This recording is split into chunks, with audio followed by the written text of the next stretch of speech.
There are more reasons for losing sleep. Let me deal with them more quickly. And they are found in Job 7 and the first 6 verses. Job's comments reveal more reasons for his insomnia. And 4,000 years later, people are still losing sleep for the same reasons. We've been tossing and turning, trying to sleep. We look at the clock and it reads 3:15. We toss and turn for an hour. We look at the clock, it's 3:20. Why is that? Look at these reasons. And we may be saying, I know the feeling. But not only do we lose sleep because life is lonely for us. Life is hard.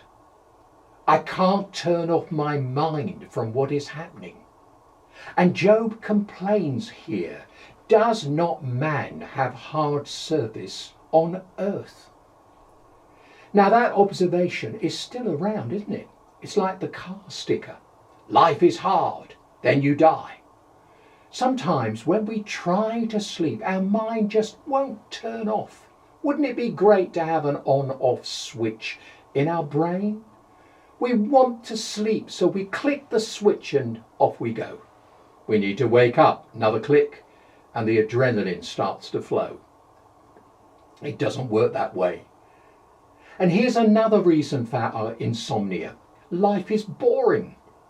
I can't get out of a rut. And Job said, like a slave longing for the evening shadows, or a hired man waiting eagerly for his wages, so I have been allotted months of futility. A slave who goes to work and does the same thing day after day. What a boring rut of a routine. And a rut is nothing but a grave with both ends kicked out. And a further reason for sleeplessness is not just now, is in such a purposeless situation and it's boring. Another reason is life is fragile and he knows it. And I can't ignore my pain. Job said, my body is clothed with worms and scabs. My skin is broken and festering. Satan attacked Job's health and he couldn't sleep because he couldn't get comfortable at night. As we get older, we realize how fragile our health is. We may be suffering from physical problems that make it difficult to sleep at night. It could be chronic back pain, and we lie there aware of life's fragility. And furthermore, life is frustrating. We can't sleep because we can't stop our head from worrying. And that's also Job.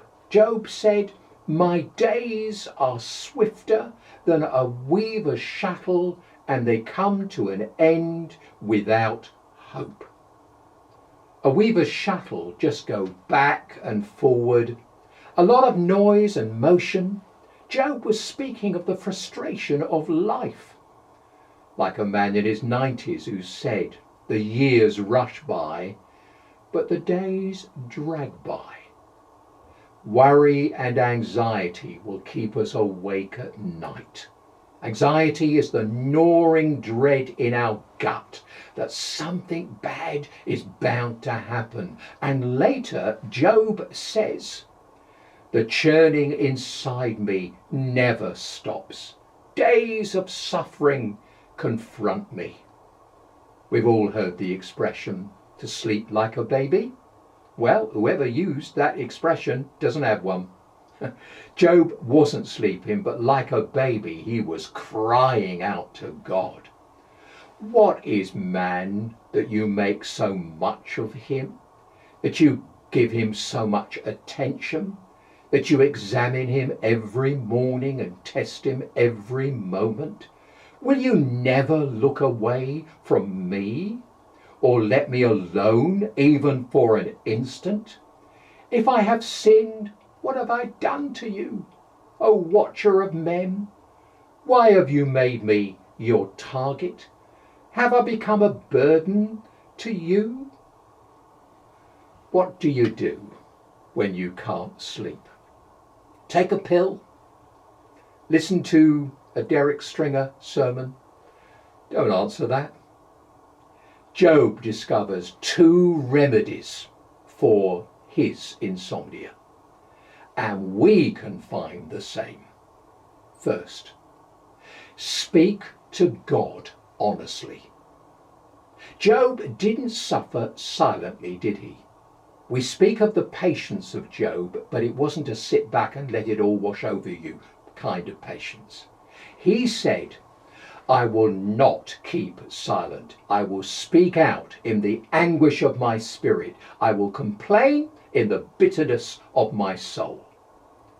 Job became a patient man because tribulation produces patience.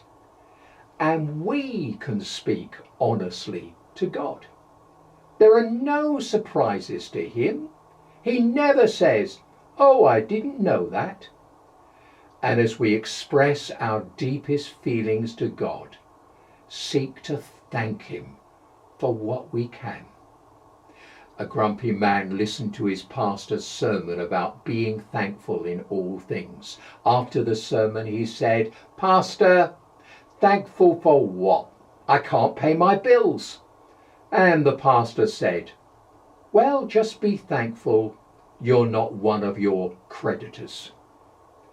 A sentence in Psalm 4 is what I call the sleep soundly prayer. I will lie down and sleep in peace, for you alone, O Lord, make me dwell in safety. That's worth memorizing and repeating as we go to bed at night. If we find ourselves unable to sleep, speak honestly about it to God. And also listen to God intently. In the last chapter, God speaks clearly to Job, and he paid close attention.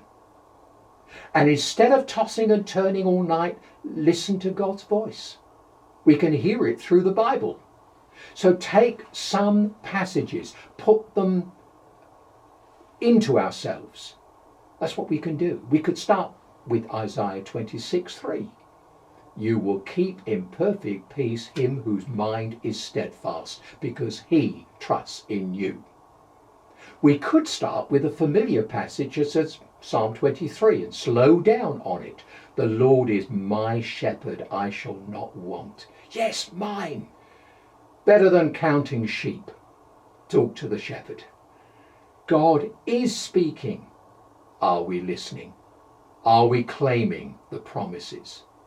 For instance, consider the 5 reasons for insomnia Job had and see how our Bible has a word for each. Lonely. Are we lonely? You have a friend who sticks closer than a brother. That's Jesus. It's hard. Is life hard? Jesus says, take my yoke upon you and learn of me, for my yoke is easy and my burden is light. He means it. Are we in a rut? Jesus says, if the Son sets you free, you will be free indeed. Jesus can set us free from the penalty of sin and the power of boredom. He came that we might have life in abundance. Are we in pain? God says, my grace is sufficient for you, for my power is made perfect in weakness. Remember, Paul had a thorn in the flesh experience. He didn't get release from it, but came to believe in the Wizard of Iz. God's grace is sufficient for all our needs. And are we worried? Cast all your anxiety on him, because he cares for you. A favourite story of mine is about a man known to be a chronic worrier. One day he came to work looking calm and serene, Asked how this had happened, he said, "Simple. I am employing a man to take my worries. If I ever find myself in a worrying situation, I give it to him to sort it out." "Great idea," said a friend. "How much does he cost?" "Oh, 10,000 a week." "What? How can you afford a sum like that?" And he said, "That's not my worry, it's his." Wouldn't it be great to offload our worries on someone else? Well, we can. Our Heavenly Father, the psalmist says, "He who watches over Israel will neither slumber nor sleep." Finding ourselves unable to sleep, God may say, "There's really no sense in both of us staying up all night. You sleep and I'll stay up." Well, let me wrap up with one of my favourite miracles. It's when Jesus stills the furious storm that came up on the lake. Jesus slept and the disciples were in a panic. They woke Jesus up because he ought to panic like the rest of them. And since I'm trying to serve spiritual food, let me give you a takeaway. Because Jesus is in our boat, it doesn't mean that we won't encounter storms. Because Jesus is in our boat or our heart, don't fear. If he can sleep, so can we. Because Jesus is in our boat, in the middle of the darkest night, Jesus can speak peace to our heart. Are we losing sleep? Are we full of anxiety and pain? Surrender our heart to the one who can bring an inner tranquility, whatever is happening on the surface of our life. Then we may be able to sleep through the worst storms of life. This is our great comfort. The Lord is in our boat, and the boat won't sink. The storm won't last forever, and we will find ourselves just where the Lord intends us to arrive all along. God greatly bless you.